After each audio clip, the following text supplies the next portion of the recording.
Hello everybody, how are you? This is Michael Voss, the Dragon of the Southern Tier here on No Soundbites Allowed. I'm happy to be here with you, and this is going to just be a very quick thought. I'm just trying to get my glasses so the glare is out of your viewing so you can see my eyes. But more importantly, we've got a lot going on. I know that we finally had a celebration. We finally relaxed over the weekend.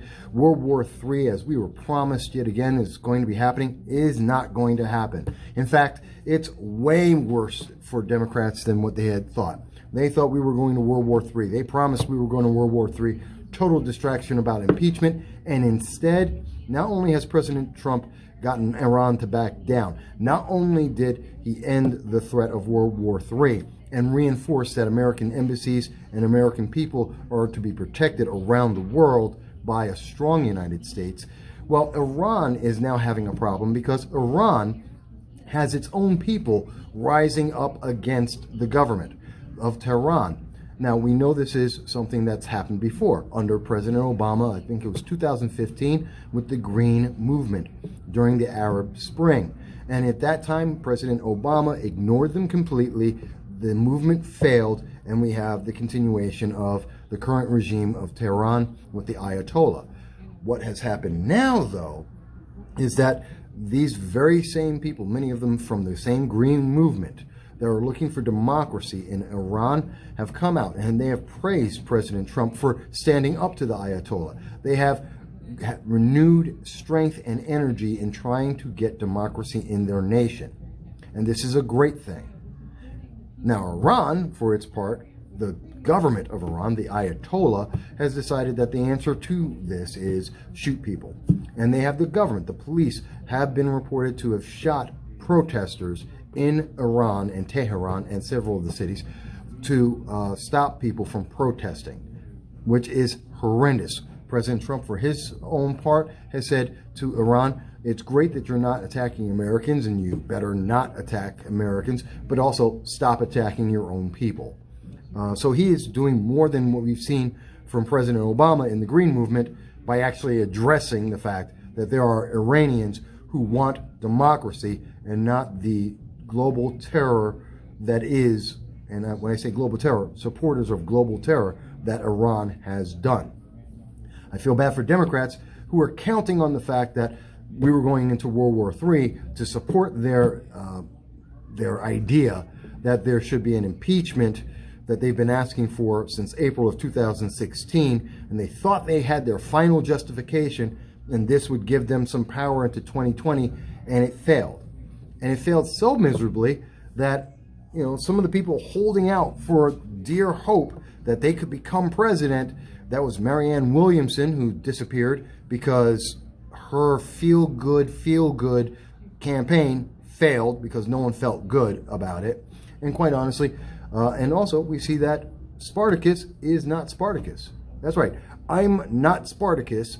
Cory Booker, the one and only Senator Booker from New Jersey, is out of the race. He joins Julian Castro as people who really had no purpose in place on the Democratic stage, going for the debates, going for the presidency, other than the fact that they happen to be minorities.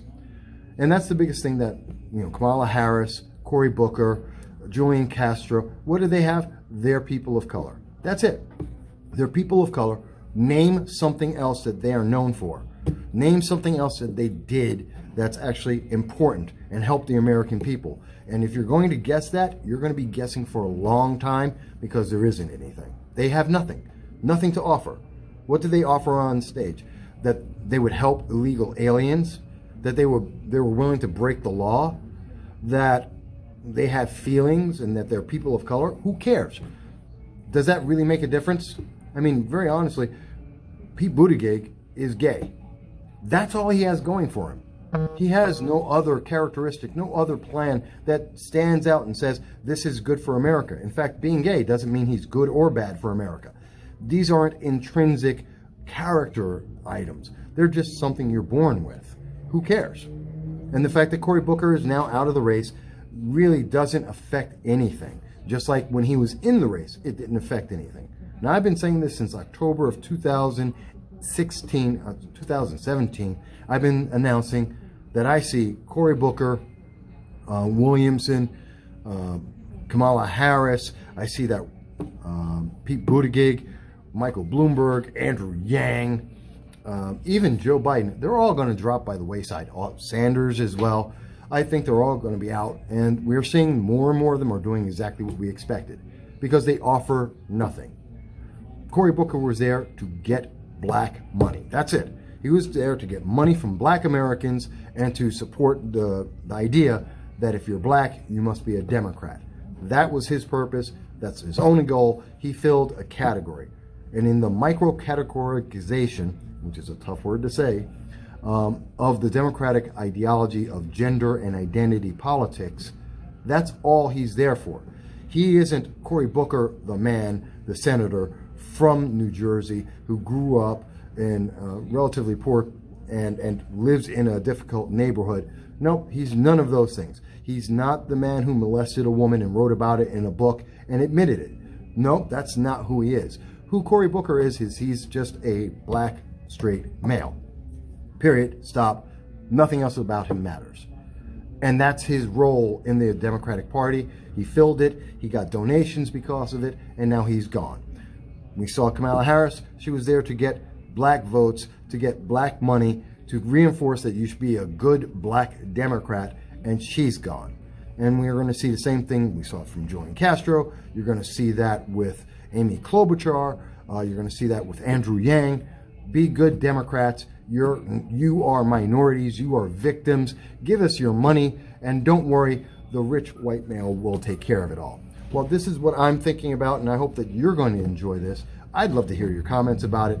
I think it's a great start to the week for President Trump, for the people of Iran, and I think it's a bad week for the Democratic 2020 candidates. I think it's a bad day for Iran's government, and I think it's going to get more interesting as we go forward. Let me know what you think. Bye-bye.